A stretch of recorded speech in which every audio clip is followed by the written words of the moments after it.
Lors de la formation avec les futurs candidats pour l'examen des VTC, plusieurs fois est revenu le constat qui consistait à dire si c'est tous ces pourcentages-là qu'on doit payer à chaque fois, on paye 25% de commissions sur de l'argent qu'on a fait avec le partenaire, quel que soit Uber, Bolt et les autres, et on peut se passer d'eux si on cherche notre clientèle. Mais cependant, quand même, au niveau de l'État, au niveau des impôts, c'est pas du tout encourageant.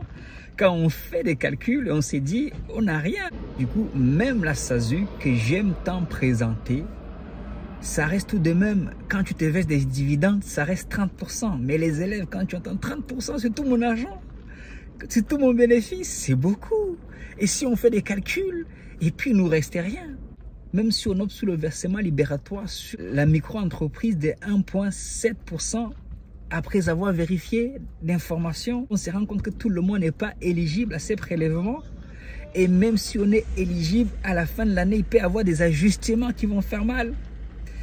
Enfin, on va devoir travailler pendant un certain moment pour ne pas gagner grand-chose. Et on fait comment? On annule la formation, on abandonne le projet de VTC. Qu'est-ce qu'il faut faire? Est-ce que le VTC, c'est vraiment rentable? Est-ce que le VTC, ça vaut vraiment la peine de se lancer? Beaucoup de questions et moi, je vais te répondre de façon sincère, basée sur mon cas et le cas de plusieurs collègues que je rencontre depuis tous ces 9 ans que je suis sur le terrain dans cette vidéo. C'est pour ça que je l'appelle « Tout est dur au début avant de devenir facile » ou encore « Au début, tout est dur avant de commencer au fur et à mesure de devenir facile quand tu maîtrises le game » et on va en parler dans cette vidéo.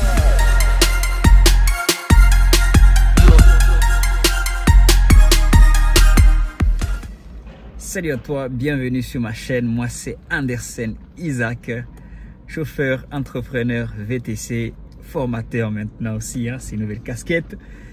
VTC et loueur de voitures et acheteur, revendeur des véhicules, loueur également entre particuliers, notamment sur les plateformes WeCar et GetAround. Alors aujourd'hui, on va parler un peu des chiffres encore une fois, après des calculs, calcul des rentabilités, calcul des charges à payer sur la micro-entreprise. Alors, une petite parenthèse sur la micro-entreprise, c'est une information qui doit intéresser, qui devrait intéresser pas mal de VTC, parce que je sais que la plupart, vous ne lisez pas les commentaires. Et dans les commentaires, des fois, les échanges intéressants, parce que je vous ai dit, j'ai pas la science infuse.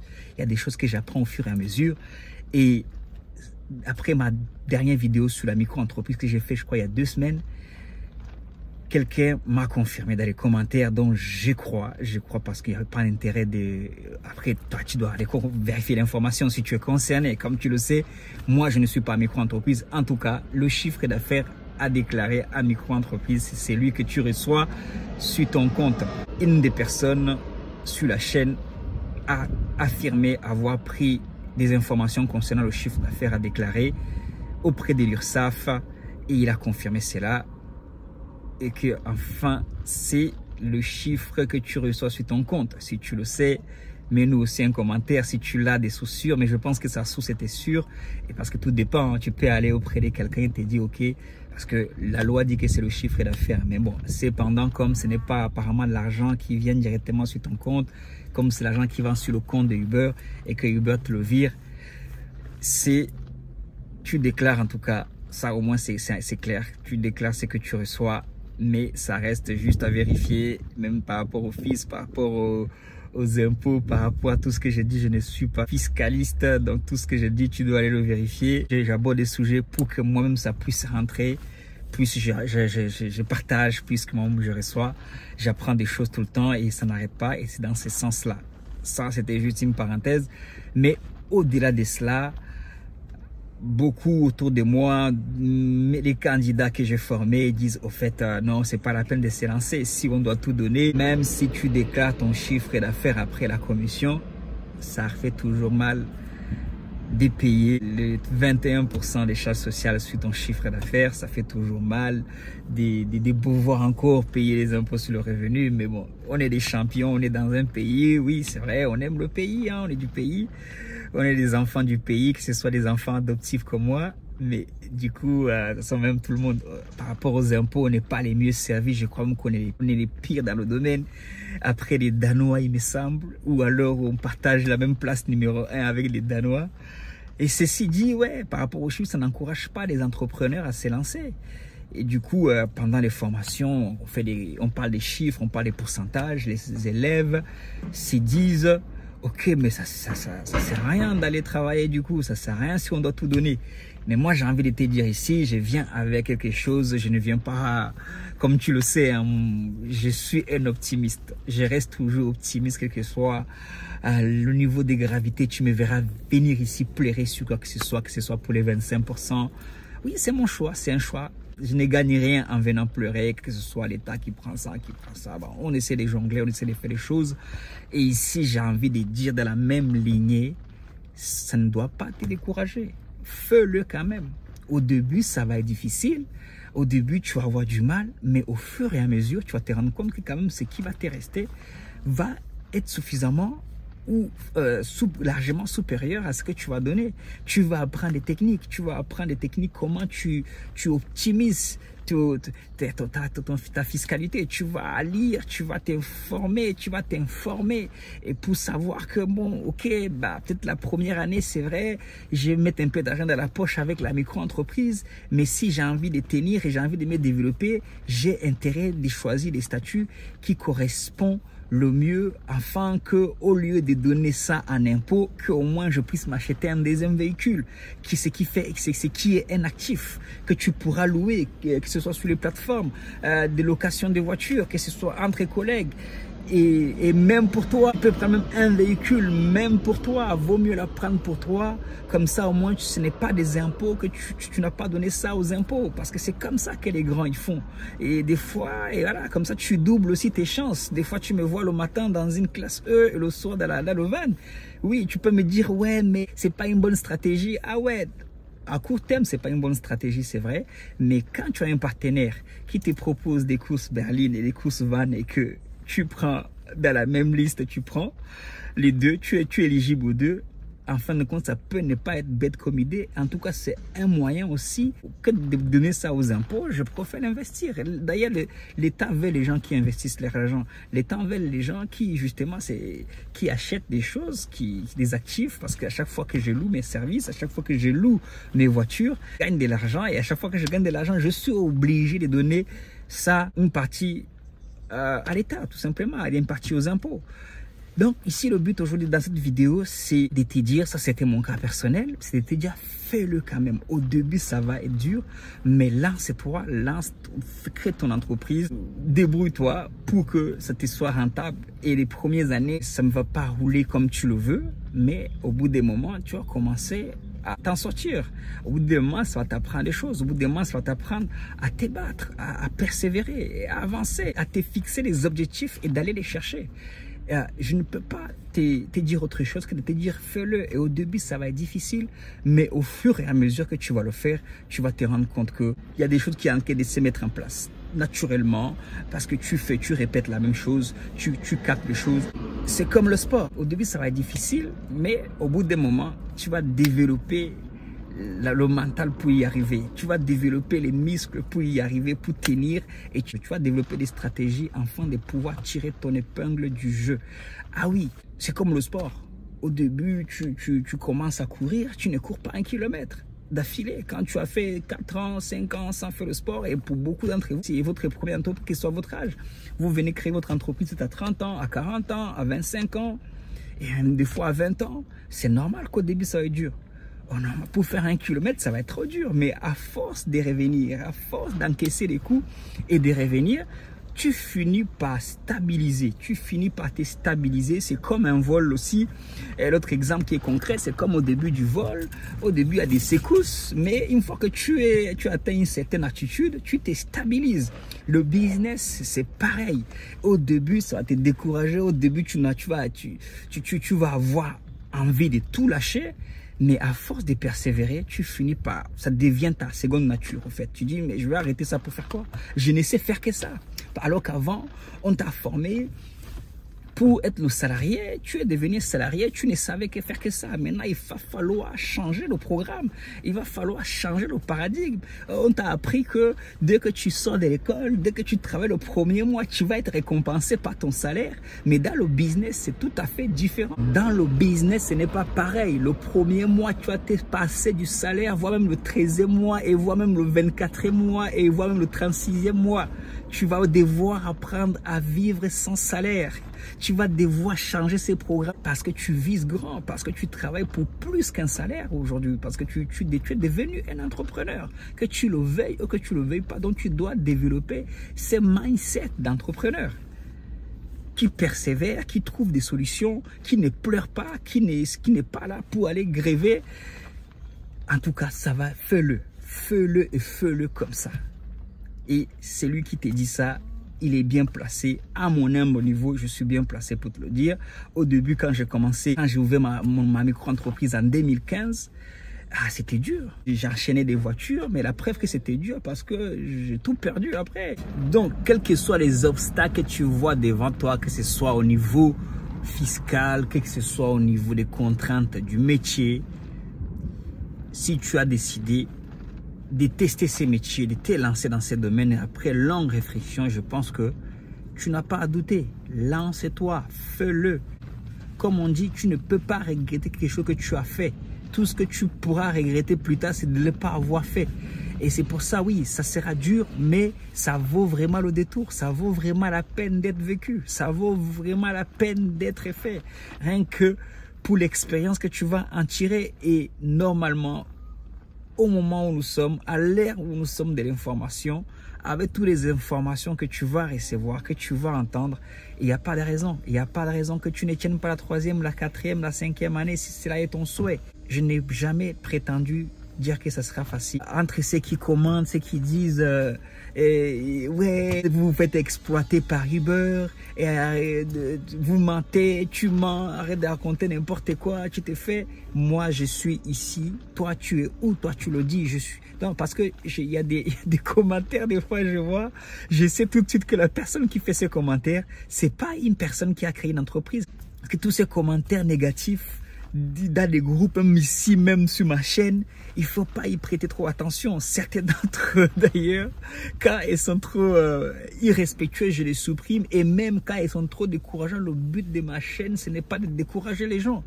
Ça me sert à quoi de venir te décourager pour te dire ouais, ça sera dur. Est-ce que la vie est facile? Est-ce que rester là où tu es, c'est facile?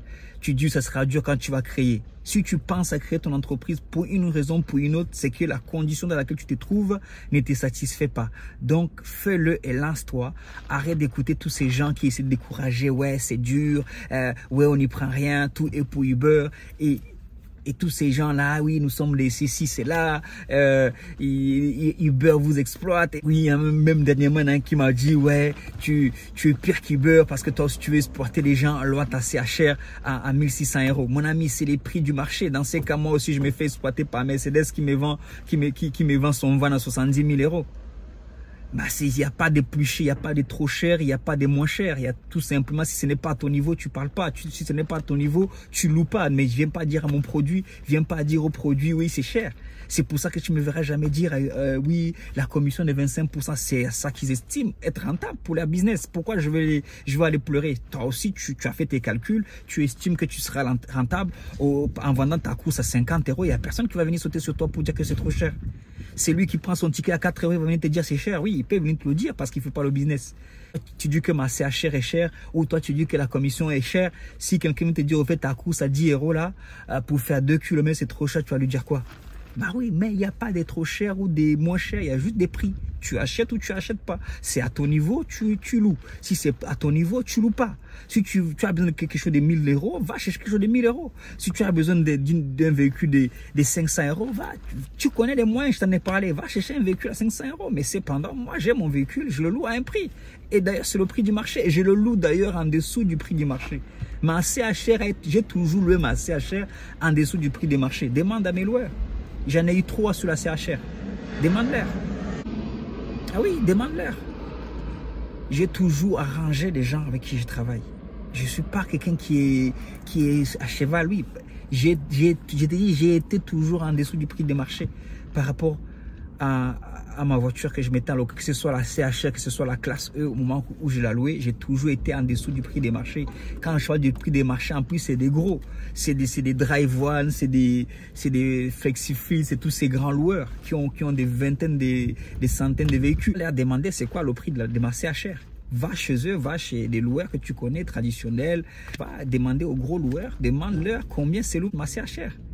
Avant de venir dire que moi je la loue trop cher, va d'abord demander à combien ça c'est lourd.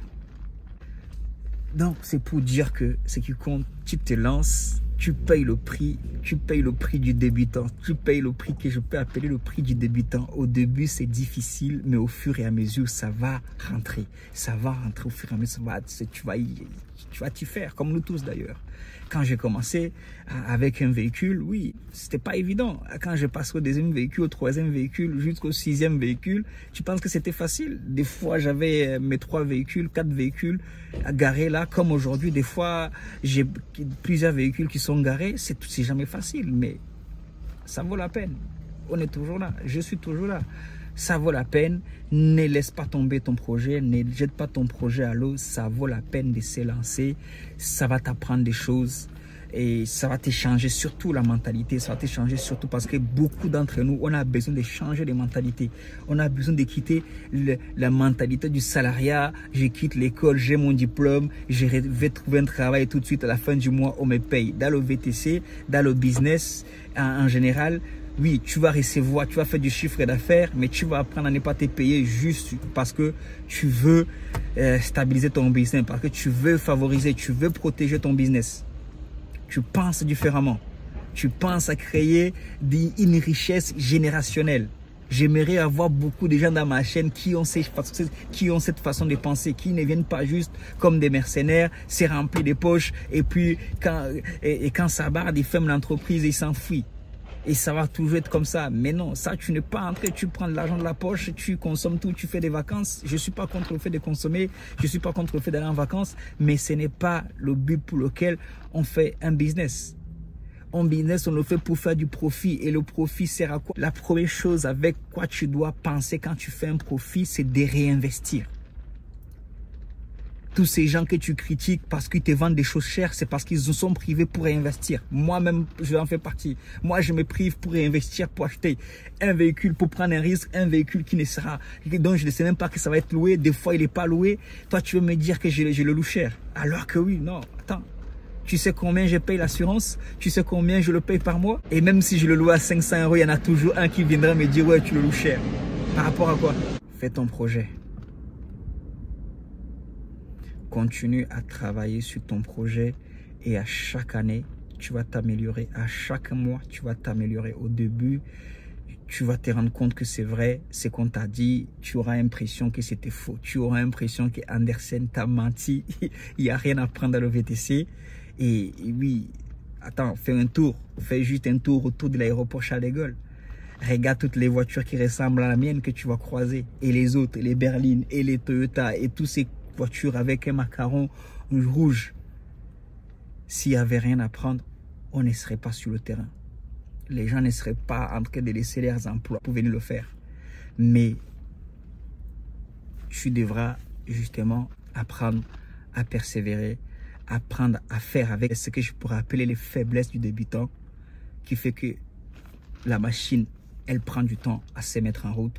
Mais une fois qu'elle est mise en route, la puissance de ton élan, personne ne pourra l'arrêter, à part toi-même.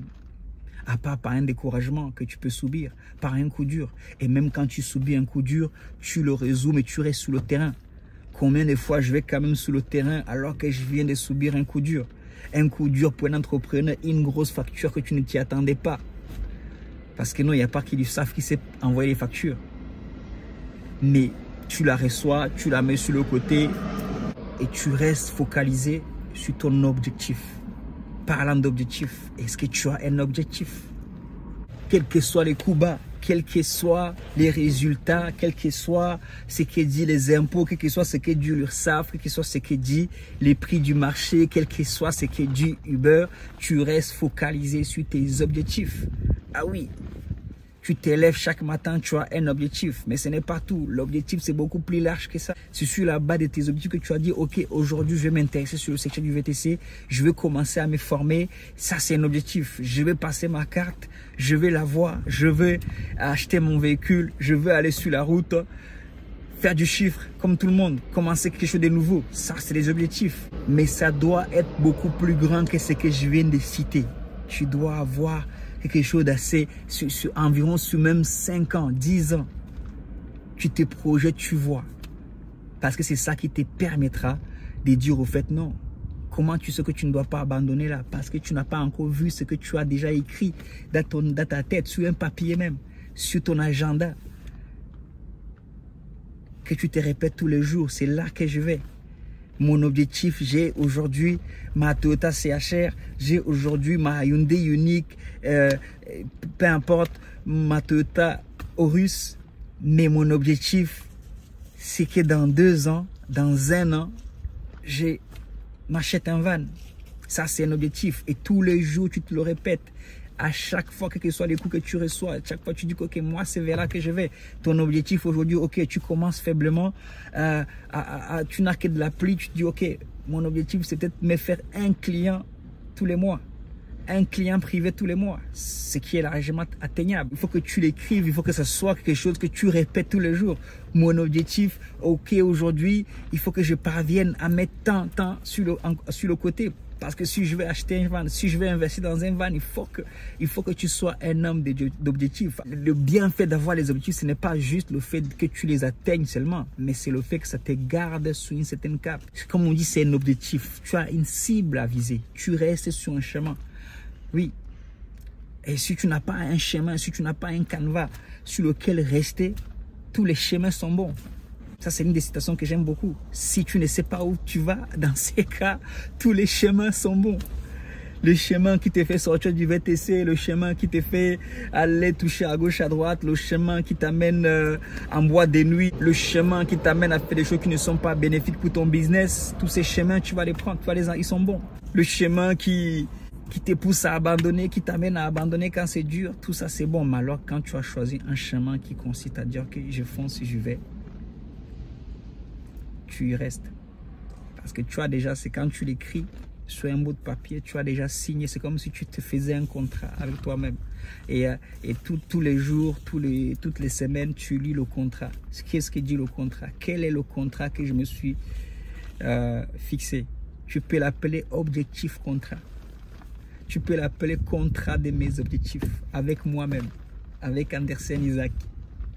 Tu mets ton nom et puis tu y travailles. Et quand ça tombe, tu te relèves. Eh oui. Attends. Où est-ce que tu as déjà vu un bâtisseur, tu as déjà vu un architecte ou un maçon parce qu'il a monté 100 briques et que tous les 100 briques sont tombés par terre, il plie bagage, il abandonne, il ne recommence pas. Il recommence parce qu'il a tellement investi dans le terrain. Le terrain a déjà une valeur. Moi aujourd'hui, mon terrain, c'est le VTC, le business. Quand je vois 8 ans sur le terrain, je me dis c'est un terrain avec tellement de valeur que je ne peux pas l'abandonner. Il faut que je continue, ça tombe, je remonte, je refais. J'ai fait brique par brique. Eh oui. Ça va être dur au début, mais après, ça va être facile. Tout est dur au début, après, ça devient faisable. Ça paraît beaucoup plus facile.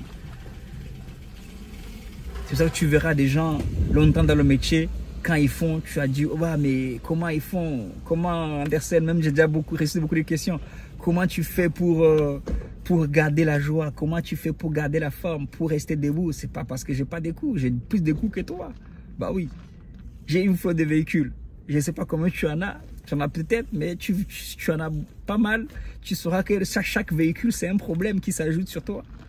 Chaque véhicule qui s'ajoute, que tu achètes, chaque véhicule que tu acquiers, c'est un problème qui vient encore. C'est une charge, comme d'ailleurs on l'apprend si bien dans la comptabilité. C'est une charge. C'est une charge fixe d'ailleurs. C'est même pas une charge variable. Tu vas toujours l'avoir. Que tu le fais travailler, que tu ne le fais pas travailler, tu vas devoir payer pour ça. Et c'est toi l'entrepreneur pour trouver les solutions. Pour qu'ils puissent travailler, te ramener de l'argent. Au début, ça va être difficile, mais à force de le faire, ça va rentrer. À force de le faire, tu vas trouver des techniques. Donc, n'abandonne pas ton projet.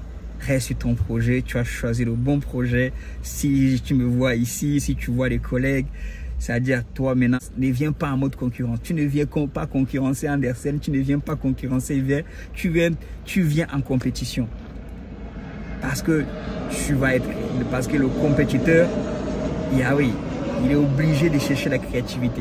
Il n'est pas là en mode, il est en train de regarder ce qui se passe dans l'assiette de l'autre. Parce que ici, j'ai remarqué beaucoup, ouais, tu es en train de faire quoi? Pourquoi tu vends plus cher? Si tu as un travail ou si tu as un business, est-ce que moi je te demande pourquoi tu te vends trop cher? Ou moins cher d'ailleurs.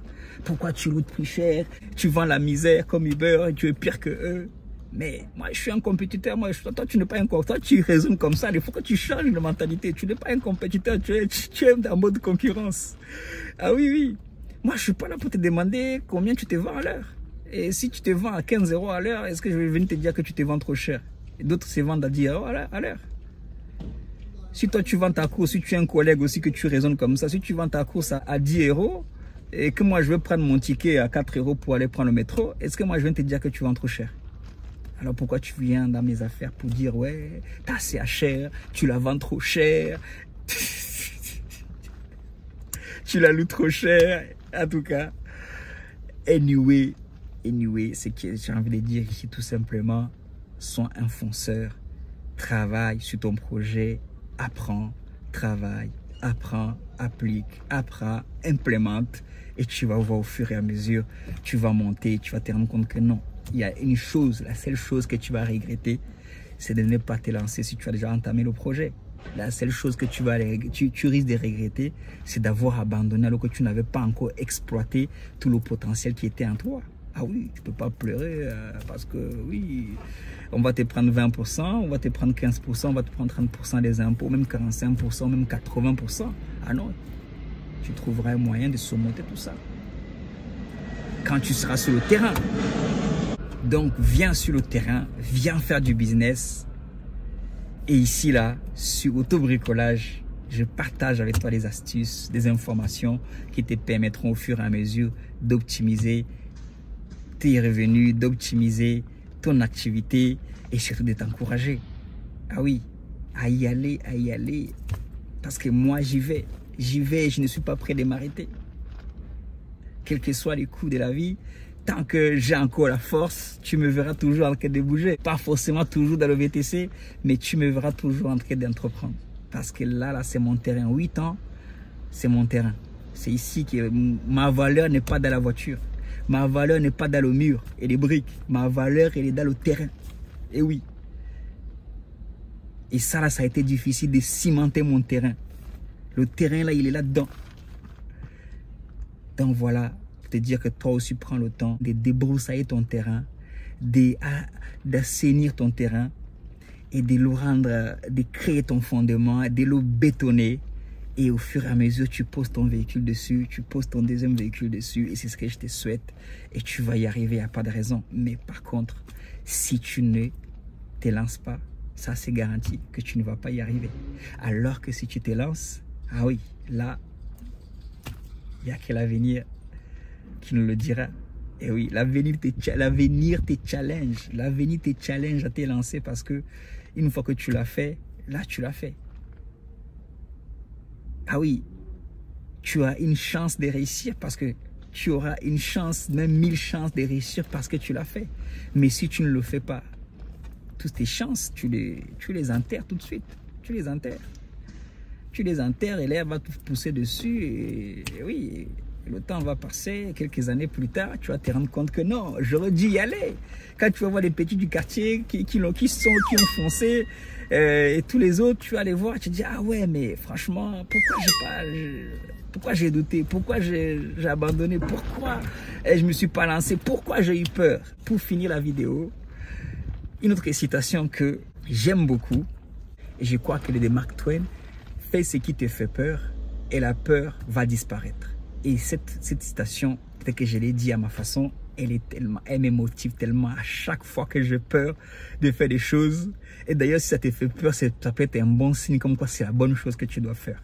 Tu le fais et puis tu vois ce que ça te fait pas. Tant que c'est raisonnable, tant que c'est pour t'étirer, tu dis, tu vas créer une entreprise, ça te fait peur. C'est normal que ça te fait peur. C'est un challenge, mais fais-le et la peur va disparaître. Tu vas y aller et tu vas y arriver. Sur ce, ciao, ciao, bye bye, God bless you, peace.